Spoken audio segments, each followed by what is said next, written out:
Well, hello and welcome to the latest episode of the Making Lean Fly podcast. And this one is following on actually from some discussions we had in the previous podcast around daily management and problem solving. But this time we're going to talk specifically about a methodology for problem solving, which in my opinion is used far too little across most companies. And that's A3 problem solving. The guests I've got with me today are three people very well versed in using A3 problem solving, with different backgrounds, different industry experiences, but all seeing the power of using A3 problem solving to be an effective problem solver. That's Edwin Berg, Marc Davidson, and Rob Etheridge, and I'll ask them to introduce themselves properly in a moment. But the abstract for this episode is around the fact that A3 problem solving is an underused methodology in most organisations, yet can make problem solving highly effective, as well as much simpler and easier to communicate. However, there does appear to be an element of fear and a belief that it takes too long to solve problems using this approach. And so the purpose of this episode is to debunk some of the myths around it. So I'm your host, Philip Holt, but I do really want to focus on the people that matter. That's my guest today. So first of all, brief introduction from yourself, Edwin, please. Hi, everyone. My name is Edwin van den Berg. It's not the first time that I'm appearing on the podcast, so thank you for having me again, Philip. On a day-to-day basis, I lead the Lean Academy for GK and Aerospace. And I've worked in lean and operations since the early 2000s. So that's for a while. Great. Well, you must be very tired having done it for so long, Edwin. No, it's great. We've had you on a few episodes, but this is one that you're really, really set up well for, which is problem solving. One of the best problem solvers I know. Marc, what about yourself? Could you give a brief introduction, please? Yes, absolutely. Thanks for having me, Philip. Great to be back on. Really enjoyed the last podcast I was on training within industry. This one is so close to my heart. And because we have so many problems to solve, within GK and Aerospace, I'm happy to lead the Lean program for our business line Civil. 15 factories across the globe that are all on their own journeys of improvement. I've had quite a journey as well. I think also starting around the early 2000s as Edwin did. Mainly been around in logistics, but also a few years in consulting with the Lean Institute, and that's actually where I picked up on this topic. And I've enjoyed it ever since. Brilliant. No, it's great to have you on board, Marc. And I always love the approach you take to problem solving. I really resonates with me, the mindset that you have. A problem's a positive thing. It's something that we can get our arms around, solve, and then we're a lot better once we've done it. And I know you'll probably talk a bit about that as we go through the episode. And then finally, last but not least, Rob Etheridge. Rob, do you want to give a little bit of an introduction to yourself, please? Yeah, thank you, Philip. Thank you for having me back on the podcast. So my name's Rob Etheridge. I've been working for GKN now for nearly 4 years. I'm the global business line for defence, the Lean expert, and focusing on a few sites in the UK, in Luton and Cowes. I worked with Marc in Civil as well in the first sort of 2 or 3 years, working again in Bristol and Turkey. So looking forward to talking about problem solving with the A3 template. Excellent, thank you. Thanks, Rob. Yeah, and it's I know you've used this extensively, A3 problem solving. So great to get your insights as well. And you've mentioned something which I think is really quite interesting straight away to address, which is why do we call it A3 problem solving, Edwin?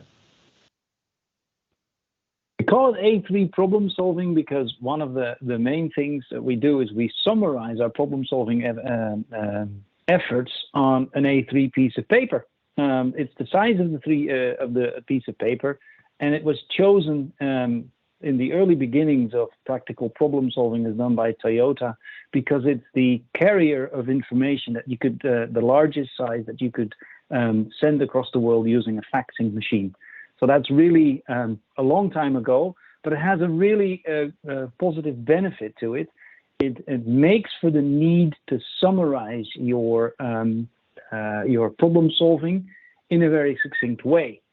And for that, you need to be very much on top of what it is that actually the content is that you're trying to communicate. So we call it A3 problem solving because of the carrier that we have, the tool that we use for communicating the status of the problem solving. Great. So it's as simple as that then. It's nothing more than just the size of the paper that we traditionally use. And I guess, a lot of A3s nowadays aren't actually printed on A3 paper because a lot of the time it's electronic in terms of how we create these and communicate them. But as you say, historically, pre-email, it was about faxing it when people were at a distance. Yeah, absolutely. No, it's an interesting piece of history there, Edwin. Thank you. And we'll talk about, what is A3 problem solving. I'm going to, for those watching the video cast in a moment, I'll put up a copy of an A3 template on the screen because that might help people who are watching this. But people who are listening will try and be as descriptive as we possibly can. But Marc, what is A3 problem solving? Well, I had a bit of a laugh just yet as you said, yeah, it sounds so simple. It's just on a piece of paper. And to me, it is exactly to Edwin's point. Well, you got to leave a lot of stuff out because you only have that A3. So it's quite deceptively simple to really do a lot of what we call 5S of information to trim down the message. But if you look at the problem solving part of it, it is really an engaging way to tell the whole story and to really trim it down to what's really, really needed. And that makes it so effective because it really evokes what I also call A3 thinking, right? There's just a few words, and as you put it across to somebody, you get the immediate feedback. Hey, are the lights on? Are we with each other? Do we understand each other? And that is so valuable in problem solving that you really can liaise quickly on good facts and good insights, and go through all the stages of cracking what is typically a tough problem, right? We don't know the solution just yet. We tried a few things, it doesn't work instantly, or there are multiple factors. So that's typically when an A3 comes in. So wait a minute, let's step back. Let's just trim it down. What are we really talking about? What do we have at hand, and how do we take this step by step to a solution? To me, that's all what A3 problem solving, A3 thinking is about. No, that's superb. I really like that, Marc. And I've put a copy of the A3 up for people who are watching on the video cast. But for those who aren't, there's basically eight steps here. I'll describe them as vividly as I can. So the first one is around the problem definition. And I'm going to come back to that because I think the problem definition is a absolutely critical part of A3 problem solving. Once we've done the problem definition, we want to break down the problem. Then we want to go to the third step, which is target setting. So what's the target we're trying to actually achieve? The fourth part is when we get into root cause analysis. So a lot of the time we'll use an Ishikawa, and even though we want to stay as succinct as possible, quite often we will go off the A3 to do the Ishikawa, and then summarize the root causes back on the A3 afterwards. Fifth part, we're going to develop countermeasures. Those should directly address the root causes that we found in section 4. And then on the sixth section, equally as important, is we need to see those countermeasures through. I've often seen A3 problem solving where people come up with great countermeasures, but they never get implemented. So following them through and making sure that we see them through is really important. And then, of course, we need to evaluate the results and the process. So we want to see, did we get the right results and how did the process work? And then finally, once we've made an improvement and we've solved the problem, we want to standardize that success. So we need to update the new standards, whether those be work instructions, SOPs, whatever the standard is. Let's ensure that that's now in place. We train people so that we now work in the new way. So, hopefully people who are listening are familiar with at least those steps of problem solving. But if you're not, take a look, Google an A3, you'll soon see this. So Rob, I've just tried to do that description, but I said I wanted to come back to problem definition. I've said it's very important. Could you describe a bit more why problem definition is so important? Yeah. You're absolutely right. Problem definition, is critical to understanding the problem at hand. If you get the problem definition wrong, and in a second I'll go into how we can really understand how we can define the problem better and get better clarity. But if you get that wrong, it can set you down a pathway that leads you to thinking about putting in countermeasures that aren't really going to impact your business or impact your the situation or the concern that you've got. So when we're looking at the problem definition and we're trying to gain that clarity, we're really trying to understand from, and at this point, this is one of the key mistakes. People try and do this in isolation. They try and do it in a room. They try and do it around a round table and go, right, we'll solve this problem. And there might be one or two people. It's critical at this point that you get the right stakeholders involved. You get the team, a cross-functional team together to really understand what is the problem we're trying to solve. You get that sort of brief statement, hey, we're delivery is at 50%. You go, oh, great. Okay, delivery's at 50%. Well, where is that a problem? And who is it a problem for? When is it a problem? Is it day shift? Is it night shift? Is it, is it in the first quarter? Was it in the second quarter? All of that sort of information needs to come in. And then why is it a problem? Why is it a problem for the organization? If we did nothing right now, why would it be a problem to us? Why do we want to invest time in going down this path? And then how much of a problem is it? So we really try to define and understand. And at this point, you can do, we've got a acronym called tags where you can look at the trend. You can understand, is it something that's progressively getting worse? Is it something that's plateaued? Or is it something that's actually on its way? It's getting better, but still we need to problem solve this. Once you understand that trend, you understand what the actual current state is. What was the current state performance? And then we're looking at the gap. What the gap is to where we want to be. Okay, and therefore you get to the S, which is the standard. So at this point, you're really gaining a good picture in one sentence or one box there where you can understand what the problem is and how big that problem is and why should we go forward and solve this problem.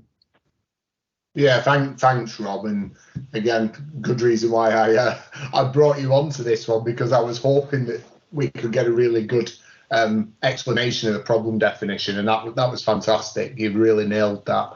And it's just so important. We sometimes call this the 5 W's and 1 H. However, it can be confusing for people because they get that confused with 5 times Y. So this is different. This is the 5 W's and 1 H. So just to reiterate what Rob said, what is the problem? Where is it a problem? Who is it a problem for? When does the problem occur? Why is it a problem for the organisation? And how much of a problem is it? And that final one, that how much of a problem is it, is absolutely critical, isn't it, Rob? Because, as you say, you can spend a lot of time trying to solve a problem that's perceived to be a problem, particularly risky if it's a senior leader who perceives it as a problem. But it can cause a lot of people to spend a lot of time on something that's actually not one of your highest priority problems to solve. Absolutely.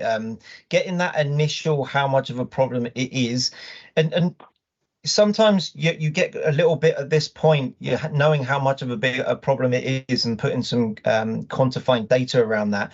But the next step, and we'll probably get to this in a second, of breaking down the problem really helps with that. And if we just use an example, we can start going down it through when we break it down. But if we start looking at how much of a problem is it, if we were looking at delivery, for example, and we're saying we want to be at 95% on-time delivery in full to the customer, and we're actually delivering at 80%, for example, that there's a gap of 15%. That's a big problem for us. But don't know where that problem is. We don't know where that is within our factory, or within our, if Marc was looking at this, where is it within the business line? You work your way down through the different layers of the problem. So yeah, it's very critical to understand how much of a problem it is and where you go with that.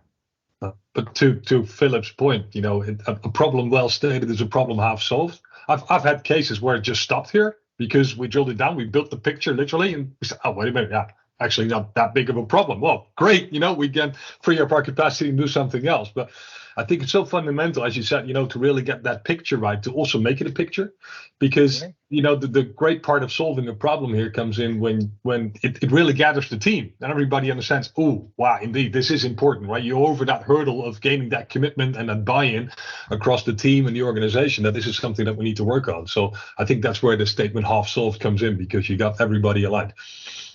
Yeah, thanks, Marc. That's great addition there. So if we look at that second part, break down the problem, what do we mean by that, Edwin? If you take a look at the overall problem, it might be very daunting and feel like it's too large to solve. But there's very often either a logical or a measurable impact that you can strip down and group and take a look at. Where is the impact really hurting, and where is it maybe present but not so bad, and in some areas it might even not be present at all. So when you take a closer look at what the problem actually entails, and you're able to categorize where it occurs and how much of the problem is in which area, it makes for what do we call the Pareto rule, the 80-20 rule, being something that you can use, stating if we only take a look at this small area where it occurs, but it has a huge effect, maybe with just a few actions, we can already impact quite a lot of this problem, and we can keep it to something that we can really action in the short term with little effort and a big result. Taking a look at breaking down the problem is therefore an essential step. If you skip that, it becomes very difficult to focus. It really helps to align your team, the people that you work with, on where to have the biggest impact to solving it. Yeah, that's really sage advice. So I guess, a tangible example of that might be if as a business you know that your inventory level is too high, you could do an analysis to see across, let's say you've got 10 sites, to see which sites are the largest contributors to that problem. And it might be using the Pareto principle that you find that 2 of your sites have 80% of the inventory issue. So then you can target your problem solving on those 2 sites rather than trying to solve the problem across all 10 of those sites. Yeah. Okay. Exactly what I meant. Very good example, Philip. Yeah, great. Thank you. Thanks, Edwin. Okay, then step 3, we talk about target settings. So, Marc, maybe you could, emphasize the importance of target setting. Yeah, absolutely. Because I see this typically going wrong. That you see in the target setting, actually the objective of the A3, you see it back. Well, we've already said you don't have enough space, right? So you definitely don't want to repeat yourself. That's a waste of space and thought work. So when we're talking about the target setting, it's actually the result of what Edwin just mentioned of breaking down the problem. Where do we really need to target? What is it exactly, if we look at the data where we break it down, or when we look at the process, what's our point of cause? Where do we need to intervene? And by combining that, you can really go for a specific target setting. So in your example, Philip, the inventory, you could say, okay, hey, we've trimmed it down and we see a cluster of problems with raw material in these 4 sites. Okay, but if we look at the process, it may actually be, a malfunction in our supply chain that, that we can prove that is actually generating the majority of the problem. So the target setting then would be, okay, in our supply chain location XYZ, we want to get from A to B. So you really become specific in your hypothesis as to what is the target that you're trying to achieve that will ultimately solve the problem, like Rob said, for instance, on your delivery. So that connection is so important because that's what drives your hypothesis going forward. Yeah, that's real. I really like the example there, Marc, as well. So what we've said so far, and these are critical, And I guess this could actually be one of the reasons why we fail quite often with A3 problem solving, because we've not honed in and focused on what we're trying to actually do. So, the way you three have explained these steps, we really make sure the problem we're trying to solve is a valid one. We then make sure that we're focused on where we can have the largest impact on solving that problem. And then finally, we've made sure that actually we understand what will a solution look like, what is it we're trying to actually achieve through this problem solving, and how do we measure success or not. And I think if you've got those three components in place, the team can really make some ground in solving the problem. I guess if you've not done that well enough, this is going to be probably one of the key reasons why we don't have success enough with A3 problem solving. Absolutely. Yeah, good. Okay, brilliant. Right, before we go to the next step, we always try to do a little bit of a fun fact about yourself. So, Rob, I hope you thought about this, because we're really looking forward to hear a fun fact about yourself, another one after your previous one in the previous episode. I have, and I was trying to link it to problem solving, to be honest with you. So as you know, in my past life, most of my childhood and going into sort of up to about 27 years old, I was playing ice hockey. It was a heavy part of my my life, and I was playing for the senior team, and I was playing in Romford, and I got hit from behind, and I went headfirst into the boards, and slightly lost consciousness at the time. But in a sport like that, you do get up and you skate off, and I was sitting down on the bench, and I was like, oh man, I don't feel good, and I was suddenly getting shooting pains all down my spine and in my back, and I was like, right, I'm done. So they called an ambulance, and as soon as they did that, I was in a collar. In an ice hockey player, you have got a lot of equipment on, right? And suddenly put a neck brace on you. So that in the minds of being in a factory or something, that was a pulling the hand on, stop, we're going to fix something, and that can be really uncomfortable, right? And at that moment, I was uncomfortable. I was lying there, with a brace on. Get the blue lights, really great. That's good fun. Getting all the blue lights, shooting through, getting to the Romford Hospital. And at this point, they want to do some tests. So they need to get some understanding of the data, what's going on with this person. Of course, I'm still in all my ice hockey equipment at this point, and they need a sample. So I'm having to try and do a sample, and then very kindly, a gentleman comes in with a green uniform on and says, would you like me to take that for you? And I was like, yeah, of course. I can't look up. I'm just like, yeah, okay, thank you. Anyway, a nurse comes in about 5 minutes later and said, have you done your sample so that we can do your tests and understand what the problem is and how we can help you? Yeah, you've already taken it. Well, no, we haven't. What color outfit? It was someone in green. Oh, that's the porter. He's probably taking it away for waste. And I'm like, oh, so there's me dehydrated in full outfit and garter, box, shorts, everything. And I had people in different cubicles in the hospital trying to help me go to the toilet in some way, singing songs. Raindrops keep falling on my head. We're singing in the rain. And there's people that have had car accidents, and they're all trying to think about this poor boy I was about 25, lying in a bed, trying to figure out how to go to the toilet. So there you go. There's an interesting fact for me. All about problem solving. They couldn't get the data, and in the end, I had a crushed kidney, which was causing me my pain. So.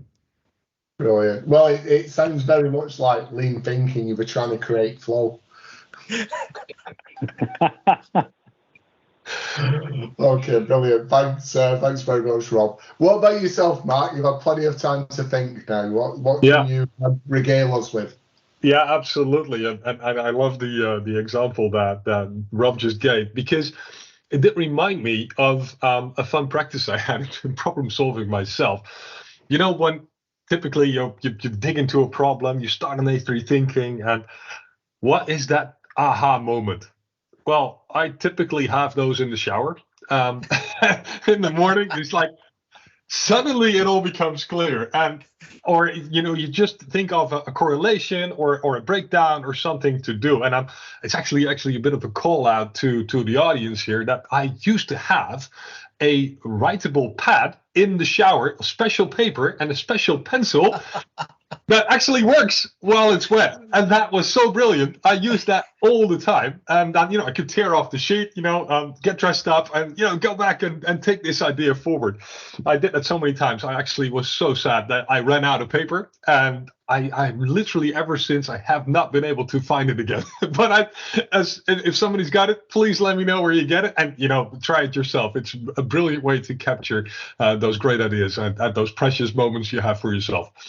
Yeah, thanks, Mark. I suspect Edwin could point us in the right direction for that. Being a diving instructor, he can probably show us where we can buy that from. But it's unfortunate, Mark, because if you're a lawyer or solicitor, you would be able to bill for that time in the shower. It's actually legal to bill for the thinking time, but unfortunately, we're not able to give you remuneration for that. Your shower musings will have to stay free of charge.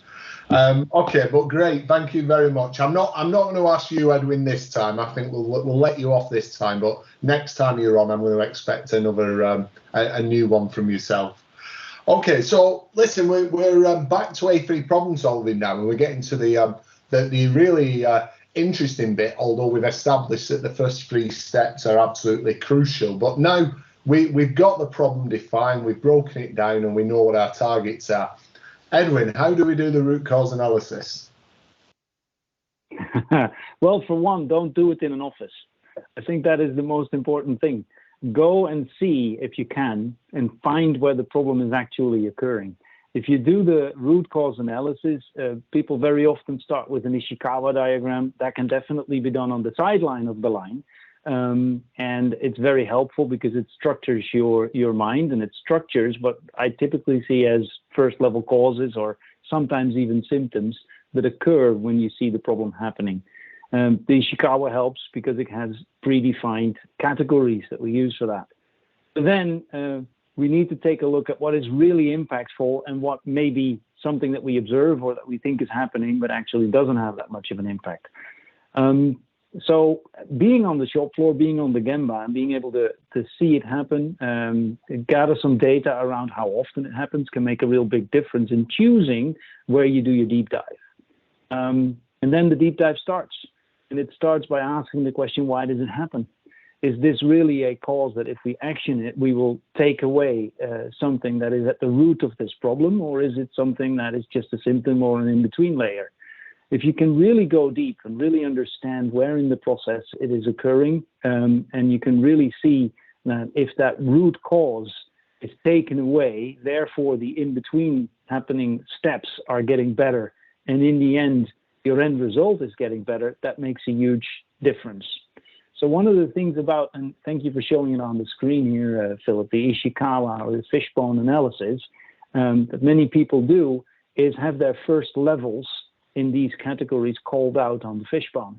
But it's called a fishbone for a reason, and all these lines in the fishbone, they're grades.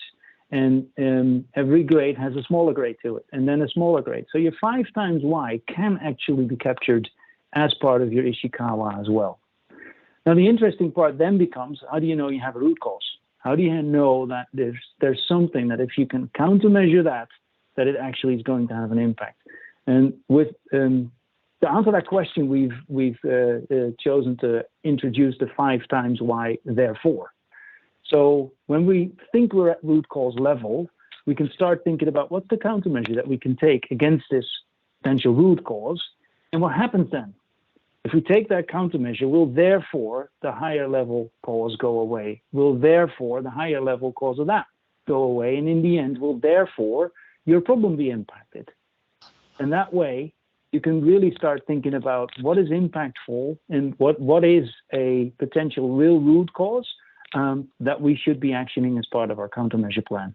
And the other thing, obviously, is Gemba data. If you can actually go to the process, can observe what's going on, and if you can start counting or start measuring what's going on in that particular area in your process, then it makes for a very good analysis and a very thorough root cause countermeasure plan. So there's a lot to say for doing Ishikawa as a starting point only, but then take a 5 times Y approach, get your Gemba data, and do your therefores in stepping back through your 5 times Y tree to make it effective.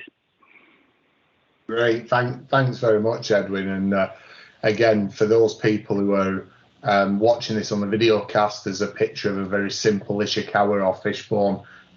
If you're listening and you don't know what it is, obviously once you've finished driving, if you're driving and you're safe to do so, Google it and you'll see many examples of this. So Rob, we've talked through the first 4 steps, and before we jump to the next step, one thing that immediately springs to mind is this can take quite a bit of time, right, Rob? So, why do we need to take so much time doing this? Well, just before we get onto that, I think this is actually a critical stage, the Ishikawa stage, the 4th bit, and it's an output of the first 3 steps. If you've done them wrong and you've gone down the wrong path, the Ishikawa can really throw you out, because you're starting to look at things that aren't relatable to the original problem statement or the true problem statement or the breakdown. People can start looking and going to Gemba in the day shift, when actually, when you actually broke it down, it's only happening on night shift. So it's very critical that at this point, the first 3 steps are very, very key to understand. How do you start throwing mud on the wall on this Ishikawa? And another challenge is people only put, what they really, really think is a cause, rather than throwing all the potential possible things that it could be. And they sort of eliminate those and go, well, I'm not going to say that. And actually they're nuggets. They're little things that maybe should have been said. And then you can explore them through the way that Edwin has said. So, yeah, apologies. I had to sort of put that onto the back of what Edwin was saying. But in terms of why it can take so long, it's because people don't have the data around them. They don't have the confidence and the competence to be able to run this. One reason I was thinking of this beforehand, a reason why, and Marc, you're the same here. Philip and Edwin, you are very, very good at problem solving. And Marc, you said it at the start, it's a way of thinking. If you look at this process, and it's a process as a template to fill out, people will just go to a room and they'll methodically go through the template, and they'll use the template as a tool rather than it's a structured process. And the template's just a visual representation of the questions and everything you're asking. Now, you could actually go very, very quickly on the shop floor, understand the problem just by asking questions and scribbling down on a piece of paper the order of what you're saying, and actually get the same effect of having it on a template. People spend too much time trying to make the template look good rather than actually the context of what they're putting into the template. And that's what I find. They spend too much time with the template itself, thinking that they've got to make it look good. They've got to get really beautiful graphs and all of these things, and they've got to link it to Excel and create all these things. Now, that's great, but actually through the problem solving section, that actually can be very, very quick, very, very fast. I think the lead time on A3 problem resolution, which is different from problem solving can be very quick. It's the problem resolution that can be very long and very arduous, because people don't have the solutions around them to solve it. And then they suddenly become despondent and it gets left in the side, because to solve that problem, I need to have leadership commitment, or I've got to get some money. Capital has got to be involved. And suddenly it becomes complicated outside of the A3, outside of the problem solving. The complexities come within the other business processes and tools rather than the actual A3 process itself. And that's what I'm starting to see a lot of. Yeah, it's interesting though. I think what you're touching on there, Rob, is one of the things that I try to coach people a lot, and that's externalization, isn't it? Where, look to other people to solve the problem instead of looking at what we can do to actually solve the problem. And Marc, I can see you smiling and nodding. So maybe you can talk a little bit about that stage 5 around developing countermeasures. Yeah, it's all connected. That's the whole thing. And to Edwin's point of the therefores in that, to prove if you've come to the good root cause, there's 2 other elements to it. It's like, do we stay in our own control, right? Is this, what can we do? And if we can't, do we need to pull in other resources to really bring it down? And can we still, correlate cause and effect? So if you look at the target setting, which should be the head of the fish, right, with a number, does it still make sense? And that thought process can take quite long, but it's the jewel, I believe, to get to your countermeasures, because this is the part. I typically say you spend about 75% of the time on A3 problem solving on that left-hand side. Before you really drilled it down, you've learned so much that actually, your countermeasures become, well, I wouldn't say easy, but they become really logical for everybody to understand. And that's, the proof is there in the pudding. Actually, to Edwin's therefore case, right? You want to say, okay, root cause, what's the permanent countermeasure? Root cause, permanent countermeasure. Can we really bring those together? But do be mindful, because if you're talking about the countermeasures, you still need to prove them. So you think it may be right, it makes sense, but does it really solve the problem? Can we prove that going forward? And bringing that to the test is usually really a fantastic trial and error journey with the team, although you've come to a point that most of them are probably right. And those countermeasures then, is when the fog is cleared, we know what to do, and we're really onto it and trying to prove it right to see if this is indeed the case. Yeah, absolutely. No, that's great. I love the way you described that, Marc.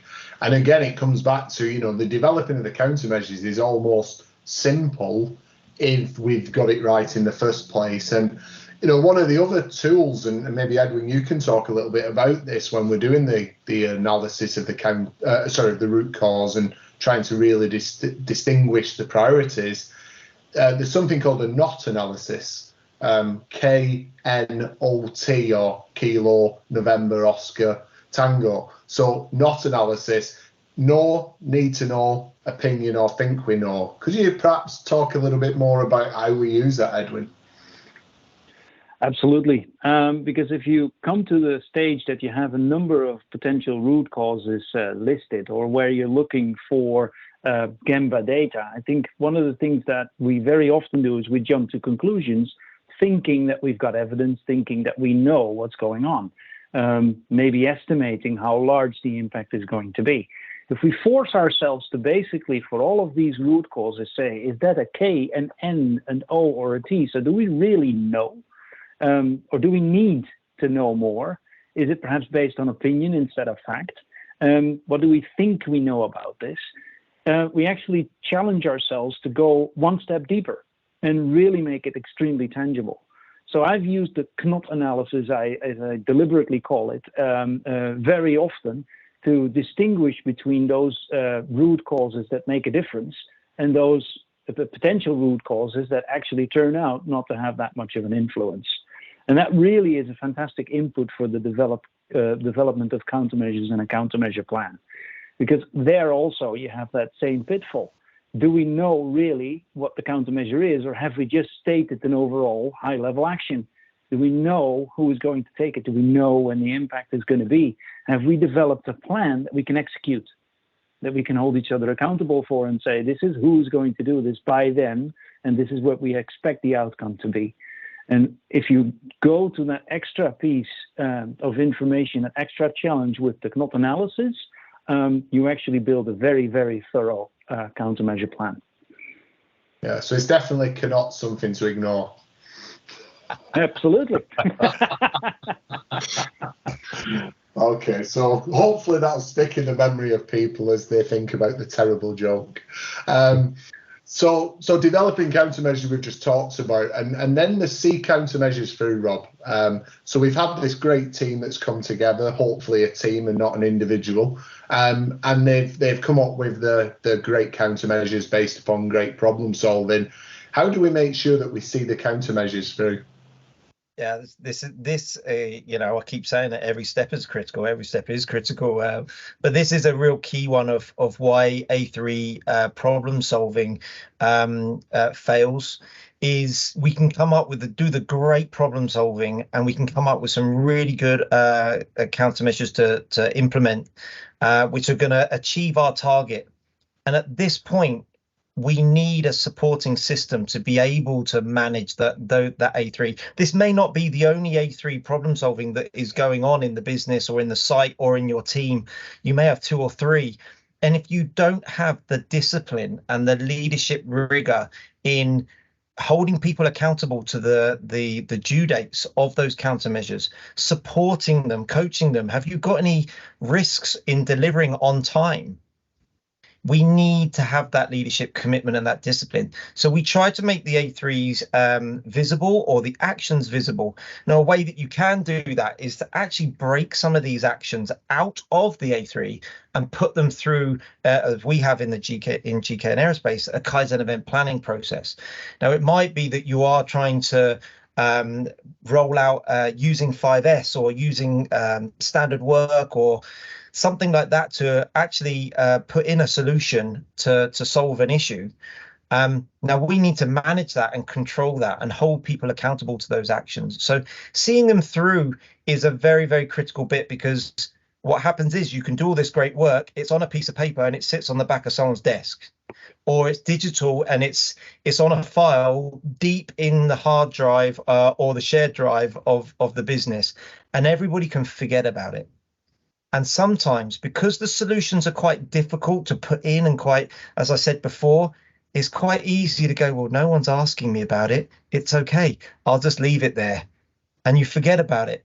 So we need to hold people accountable to the great work that gets done in the problem solving to make sure the problem resolution gets done. Yeah, it comes back again. I say this quite often. If my boss is interested, I'm fascinated. Yeah, so we need a way of making sure that it's clear that there's an interest and an expectation that we deliver. Absolutely. So then I guess, you know, maybe we take these last 2 steps together, Marc. You know, we've got to evaluate the results and the process, and then we've got to standardize that success. Could you talk a little bit more about those 2? Yeah, this is the proof of the pudding, as they say, right? Because through all these steps, we've really funneled down, we've drilled down to understand where the problem is, and what specific targets we are addressing that we think are most likely to solve our problem. We've broken it down, got to the root cause, got to the countermeasures, implemented them.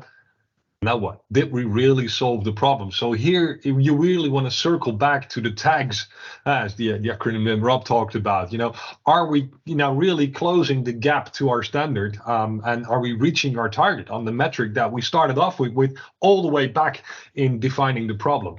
So this is where you typically want to see a trend. We're talking about delivery performance, for instance. You know, we saw it was under the target for quite a while, and we've done some interventions. And ideally, you want to check them against the timing of your countermeasures that you've seen through in your plan. We did this. Then it went up a few percent. We did something else and it went up a little more. We did something. Hey, it fell down again. This is where you start to check your results to see if your hypotheses really hold, and are really working out to solve the problem that we started the A3 on in the first place. And typically when this is the most fun of the learning journey, this is where you also see, what really sticks. And obviously you want to keep that. And that's where the last part comes in. You want to standardize that success. We've delved into this problem with the objective to make sure it never happens again. So in terms of standardizing success, we have to often think a little further. So if we project this into the future, we've seen our trend going down, we're now hitting our targets. So, okay, think ahead. Well, is there an opportunity or a moment in time that it may come back? In what conditions? Oh, wait a minute. When we've got new staff coming in, for instance, how do we make sure that they're trained to the standard as well? Or maybe there's an external event that we may need to prepare for it to safeguard the results that we now have. So those are all things that you really need to consider to standardize the success and make sure it's sustainable for the future. And lastly, what I want to add to that, typically you want to share those learnings and really talk it through. Think, where else could this problem occur? And from a problem point of view, or Yokoten as it's called, could we initiate some problem solving in areas where we have a similar problem? We have a lot of 5-axis fantastic machines across the business in multiple sites. So a problem that occurred on one may also be a problem somewhere else. So we inspire others to read through our A3, which by that time typically just takes a few minutes because we've drilled down all the essential information. And we can really inspire others to say, hey, is this something that we should pursue or maybe investigate for ourselves as well? That's excellent, Marc. And you even gave us an extra one there where you talked about knowledge sharing in Yokoten. So thank you. Yeah, that's great. That's great. Absolutely. So Rob, if we talk about a couple of things that should happen after this, Marc's already talked about Yokoten. What about Hansai in the bottom left-hand corner of our standard in the GKN Aerospace A3? We talk about Hansai. What's the benefit of that? Yeah, and this sort of goes a little bit to what Marc was saying. It's after you've gone through the whole problem solving, and after you've implemented the solutions, it's really good to sort of take a step back, put your feet up and sort of go, how good was that? How was that experience of going through the problem solving? Did we do it as fast as we could? Could we learn from the process of problem solving and the process of problem resolution? Can we learn from that so that our next problem that we need to solve, we can actually solve it quicker, faster, more effective? You might go through a problem solving solution and realize that halfway through that you haven't got the right stakeholders, and realize that you've tried to do something that impacts your internal and external customers and suppliers, and you realize that you've made an issue there, and you go, and you've got to navigate your way through that and do some stakeholder management and maybe apologize. We didn't realize we were going to affect you. So afterwards, having that hindsight time, having that reflection time to understand how you can improve your problem solving skills as a team and as an individual, if you're the one that's sort of taking control of the A3 itself. Oh, brilliant. Yeah, I really like the way you described that, Rob, about the Hansai. And again, what I like is it was very much in the spirit of Hansai. It's about self-reflection, looking inwards. What can I do better? Not what others can do better. So that's great. So we are coming towards the end of the show's time, but I do want to just cover one other thing, Edwin, which is to put it into the context of the problem solving, let's call it hierarchy. This isn't the only type of problem solving. So could you maybe elaborate a little bit on where does A3 fit in that hierarchy? Take a look at the hierarchy that we use a lot in Lean. We start off with the straightforward problem solving of getting things back on track using a 3C approach, the concern, cause, and countermeasure approach. It's very often where you know what is causing the deviation, you know what the impacts will be, and it's something that you could do with one or two people within a couple of hours with immediate effect. It's what we do in daily management. And in 80% of the cases, that should bring us where we need to be, back on track. If you have a bigger deviation or you don't get the result out of your 3C, that's where the A3 problem solving comes in. You team up with more people, you do more impactful analysis of what the problem really is about, what is causing it, and actually try to deep dive to root cause before you then, with your team, develop your countermeasure plan and see it through. And then finally, if that doesn't give you the result that you're after within, let's say, a week or two, then you must admit that it wasn't so easy to find the root cause and really understand it. And that's where we say that it's time for a Six Sigma project. It's time for a DMAIC approach that really has a large toolbox and a method to really investigate the different root causes that could occur in a more statistically and scientific approach. All of these three, by the way, are scientific approaches. They're all proven to be very valid and each have its area of application. And A3 sits there in the middle for the bigger problems that you can't solve within a day or two with the known knowledge, and that needs that multiple disciplinary team to work together on resolution. Excellent. No, thank you, Edwin. I think it's important that we kind of put it into context to ensure that the listeners really understand that it's not, the only tool we've got for problem solving. And as you quite rightly say, a lot of the time, simple 3C problem solving should get most of the day-to-day problems resolved quickly and easily. Yeah, great. Well, listen, I'd love to talk about this subject for a lot longer, but we are coming to the end of our allocated show time. And I'd really like to thank you, Marc, Rob, Edwin. Really fabulous answers, and really hopefully the listeners will have got a lot out of this. I certainly did. And so just leaves me to say to our listeners, thank you very much. And remember, it's about changing how you lead, not who you are.